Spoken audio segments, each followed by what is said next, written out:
আত্মীয় হরি বল হাতে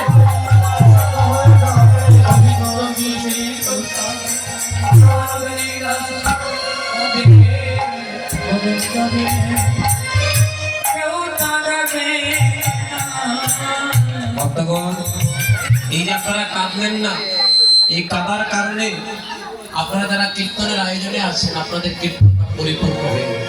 ভক্তরা যখন কেঁদে দেয় বাবা, ভক্তরা না কাঁদলে হ্যাঁ ভক্ত ঠাকুরের সামনে কি থাকো ইয়া আল্লাহ